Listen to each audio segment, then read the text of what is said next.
Shalom. Call hello, Yahweh, Bahasham, Yahweh Shai, Bahasham, Rekaha, Kwadash. Double honors unto the apostles, double honors unto the elder bishops.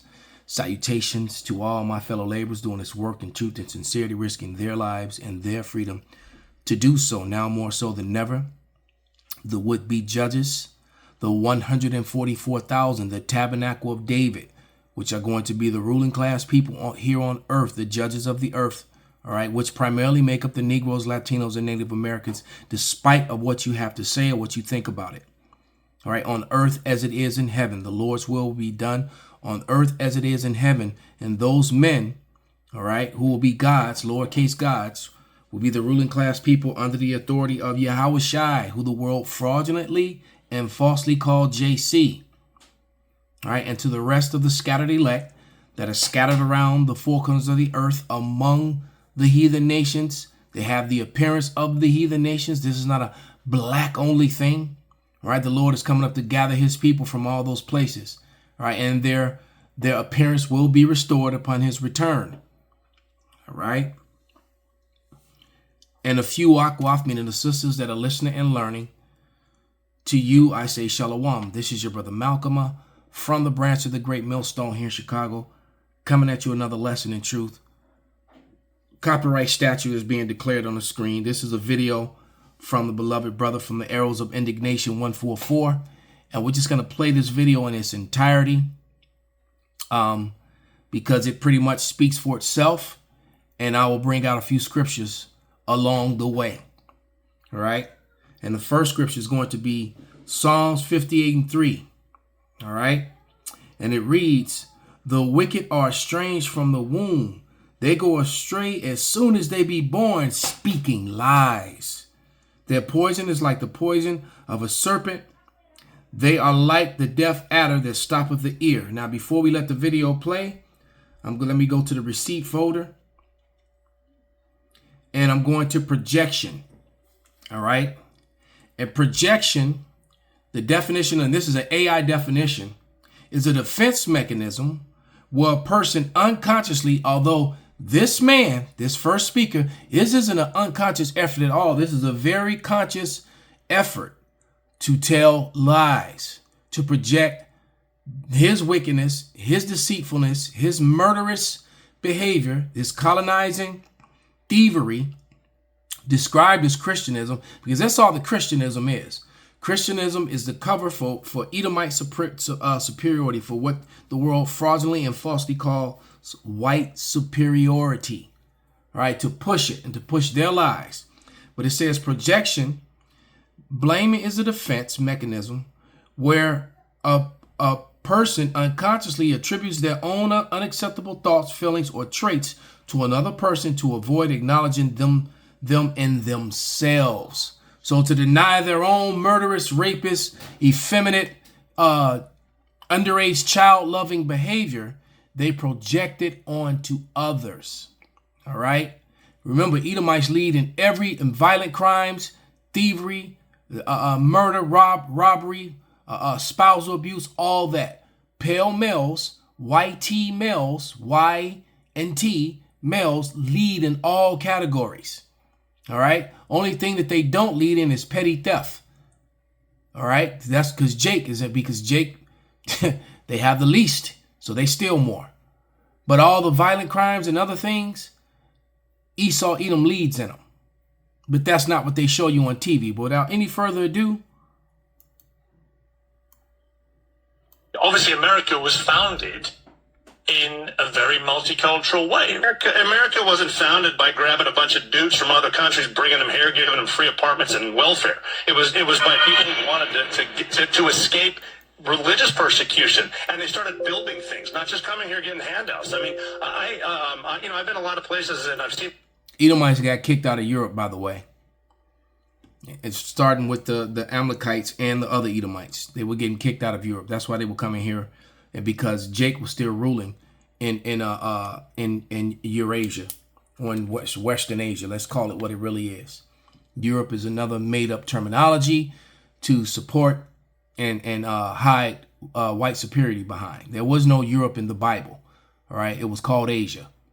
They added that so they can push that false doctrine of that's where so-called white people came from. That's a lie.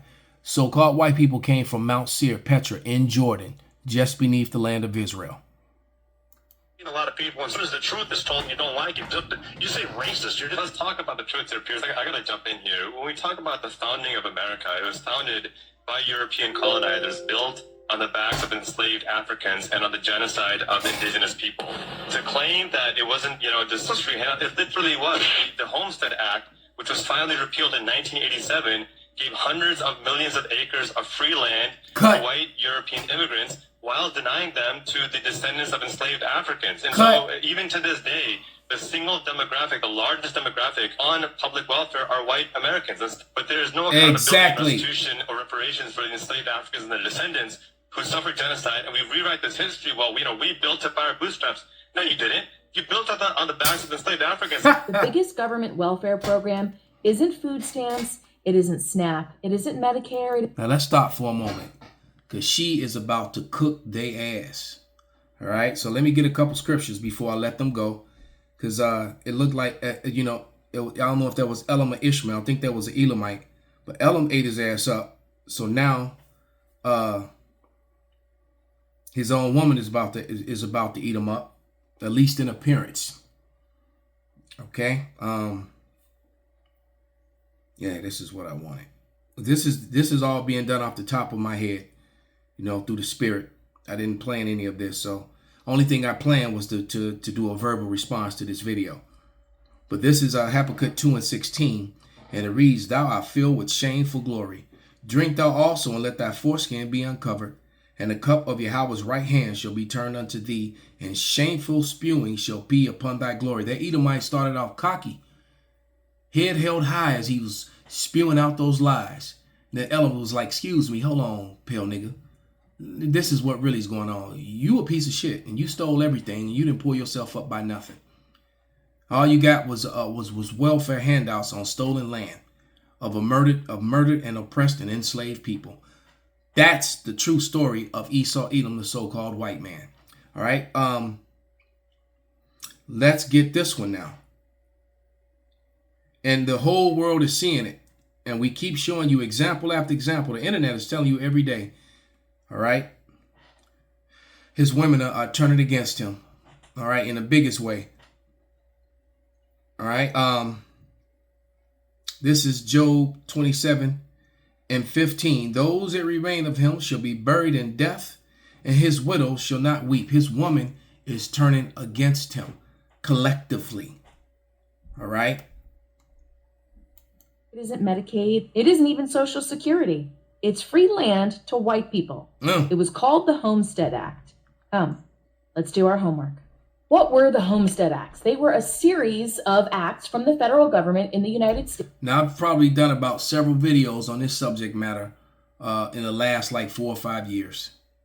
Okay, you can go to Maccabean Spirit, which I'm still deciding if this video is going to go up on Critical Race Historical Facts or the Maccabean Spirit. I think this is going to go up on Critical Race Historical Facts.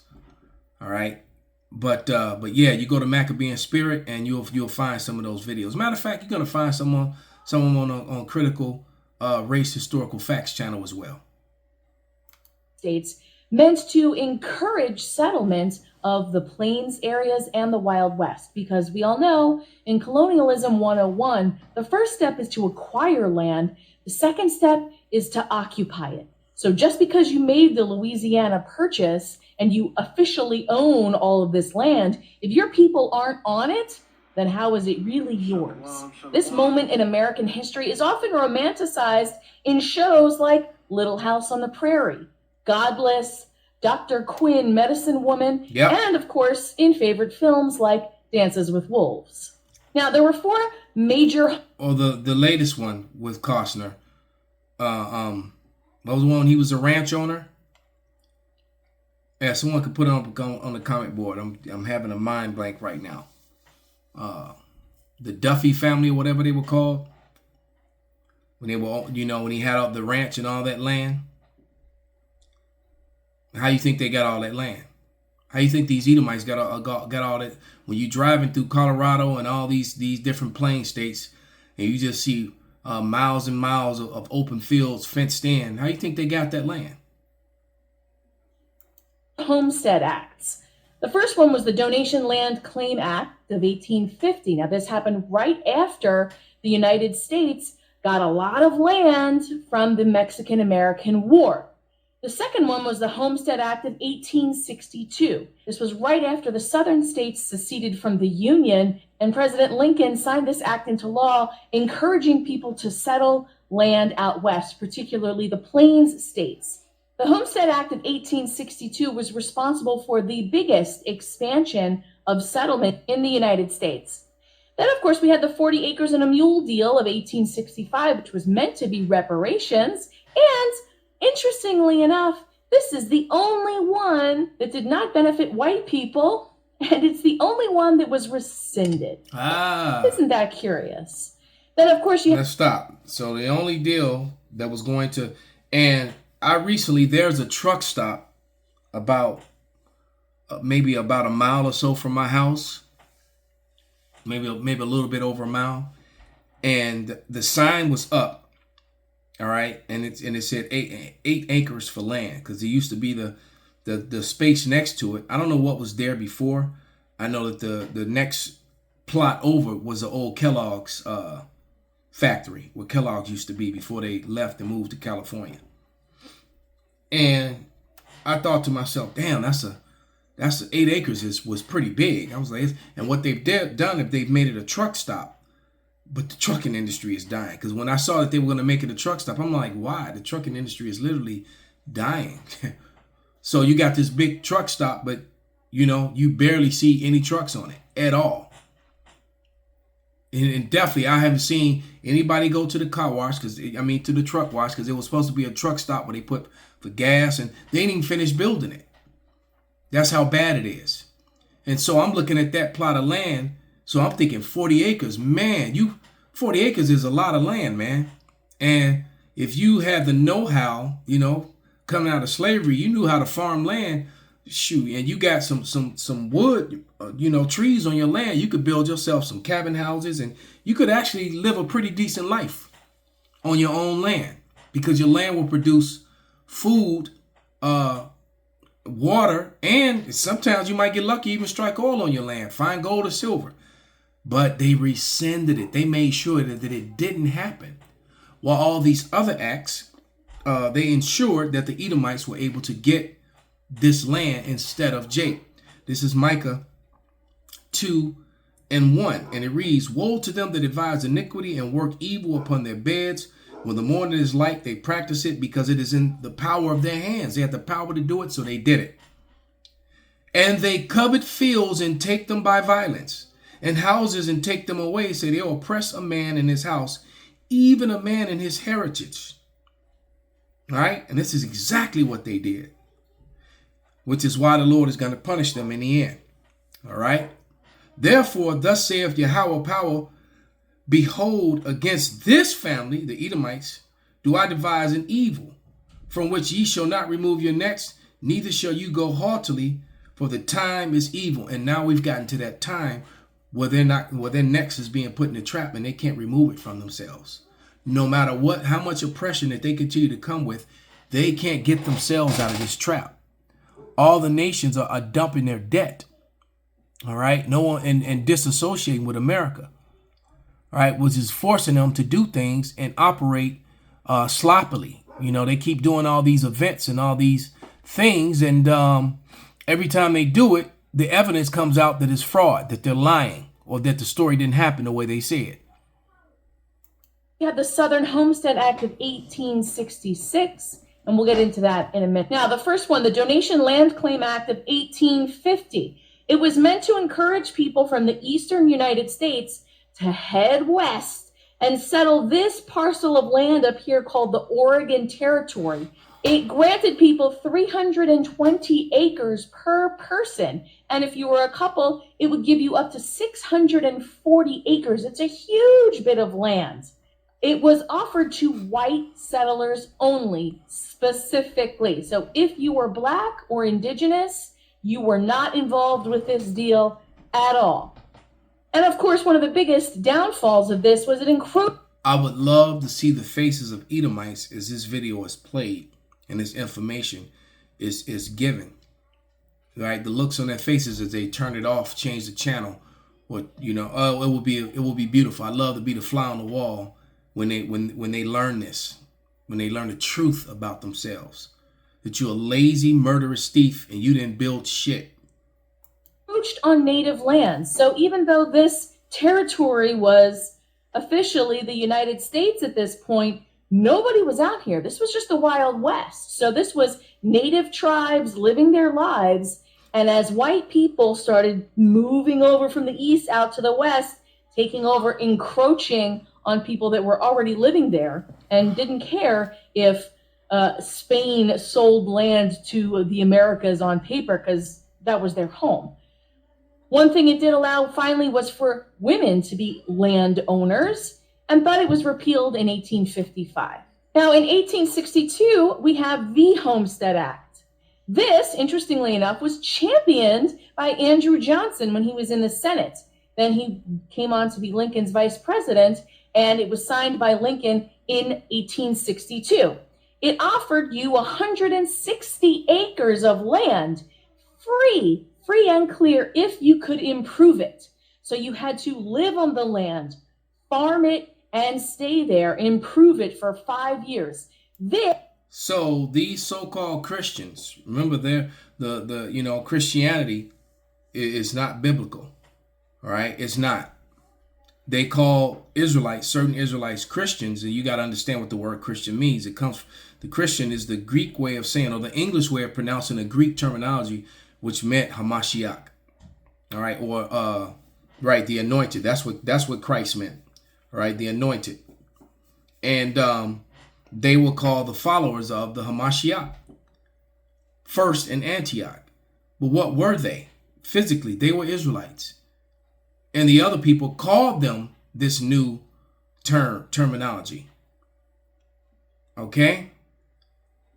Because, Earth Pig, Jesus, all right, is a very horrible interpretation of the name Joshua. Joshua is a or Yahshua is a breakdown of Yahushai, okay? And Yahushai means Savior. So Jesus Christ is supposed to mean anointed Savior, all right?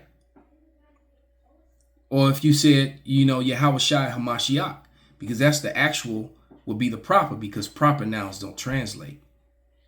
And see, the fact that they did that, that's still a law in language today. Proper nouns don't translate. If I'm speaking Japanese and I start talking about, President Trump, when they get to the portion of when I'm going to say his name, you actually say his name, and then you go back to speaking Japanese. If you were speaking English, or if you were talking about Xi Jinping, all right, when you got to that part of his of the conversation, you would say his name in Chinese, and then you would return to speaking English. Proper nouns don't translate. So why do you think they translated the name of the Lord? To hide the truth. That's what it was all about. And she mentioned encroachment and encroaching. So the definition of encroaching is basically to intrude on a person's territory or thing considered to be a right. These people think they have the right to just do whatever they want to do. Why? Well, they were living out their destiny. They were living out biblical prophecies. The scripture said to the Edomites, who call themselves white today, by the sword thou shalt live. This is the evidence in the history of them living by the sword. All right, just going, and so they go and they rape, rob, murder, kill, colonize, bring disease. They do all those things while calling themselves Christians. This is covered in Little House on the Prairie. That's what they were doing. It encouraged you to move to the Plains states, sort of the middle of the country, and set up farms. It was meant. Little House on the Prairie was a very popular show when I was a kid. And that's exactly what it was about. The story of the homesteaders in their little town. And what they're not sharing with you, what you don't really get, is that they're encroaching on the natives' land as they lynched, killed them, murdered them, as they further helped the enslavement of Jake and used them as free labor. All right? Because they felt like it was their right. And in a sense, the Lord set them up to do that. Now, the truth about it is being explained, and it has always been explained in the Bible. This is why Esau Edom is not only is he a land thief, but he's also a heritage and identity thief, right? So to make himself not guilty, Zechariah 11:5, he said that he was the chosen. He's the people of the Lord, right? When he's actually the whipping stick, the sword, all right, that the Lord set up to inflict the Lord's people, and then he went overboard. When he was supposed to stop, he didn't. To encourage the poor to middle class individual farm. But of course, most people couldn't even afford to get started because you needed gear, you needed a wagon, you needed horses, you needed a plow, you needed all of this stuff to even work the land and build a home. You needed lumber, you needed stuff, you needed support, infrastructure, and capital to get started. And of course, it became a hotbed for fraud. So all these poor people couldn't bother to get started. They just didn't even know how to approach any of this. It's like being dropped into the wilderness. It's like a game of Survivor. Okay, go.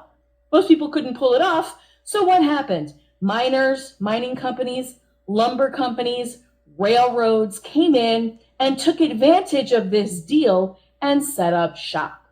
However, it was the greatest expansion of individual land ownership in this country, and it was mostly taken advantage of by white people.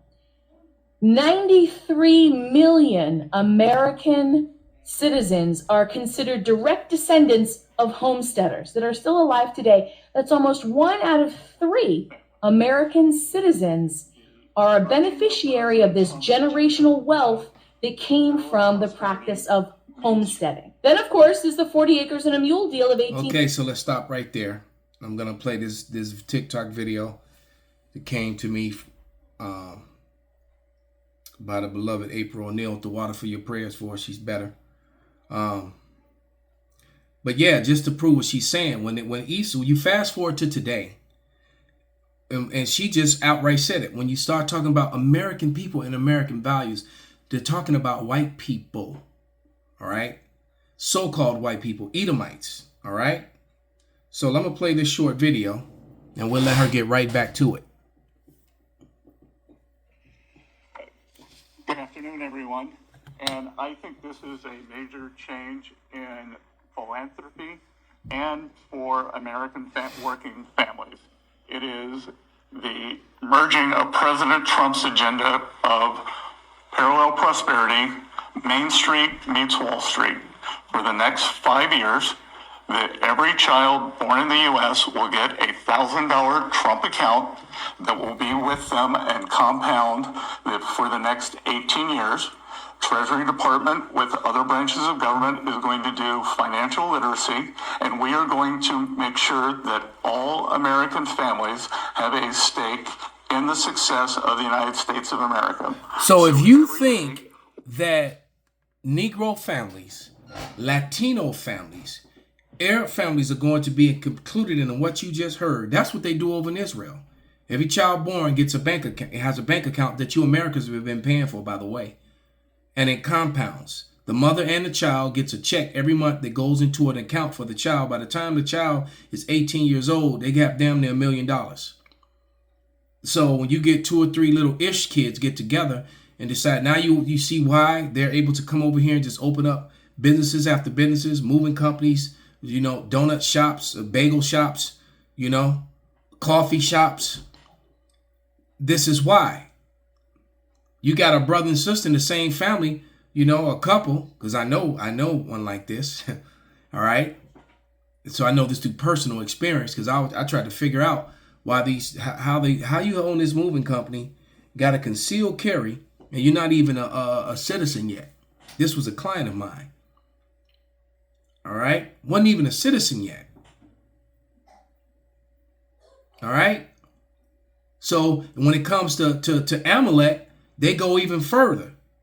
But now America wants to adopt that same thing. And if you think that it's anything from different from what she's explaining, because what she's explaining was for whites only. It's the same thing today. So when they start talking about America and American values, and they're talking about themselves. Let's go back a little bit. This deal and set up shop. However, it was the greatest expansion of individual land ownership in this country, and it was mostly taken advantage of by white people.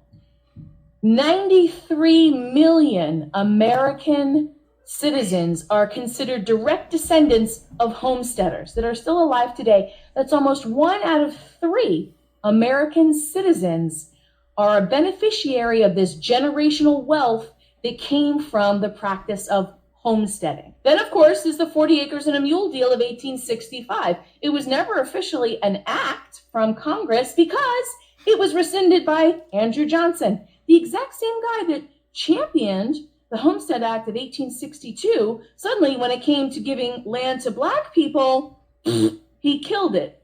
Isn't that interesting? He intended to make it a law, but he was assassinated before he could.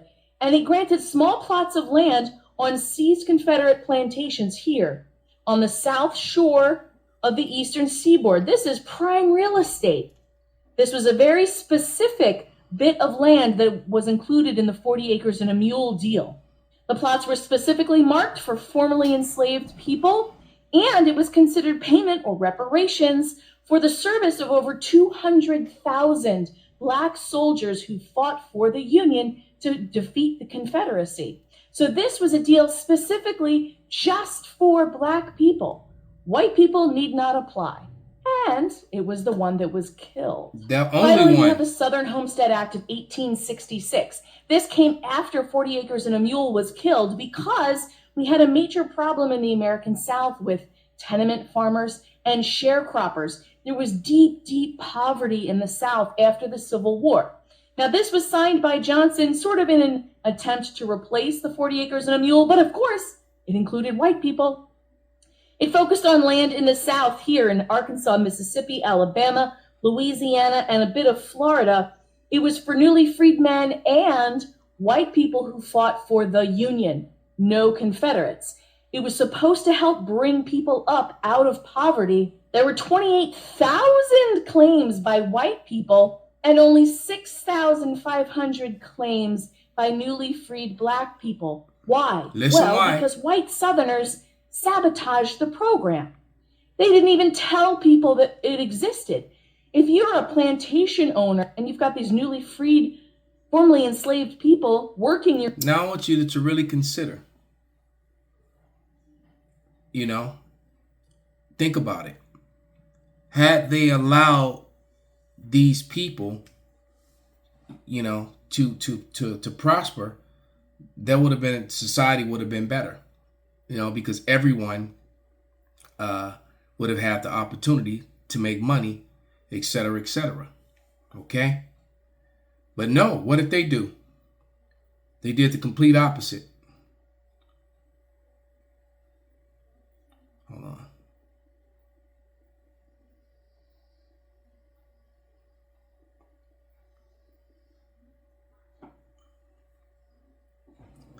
Because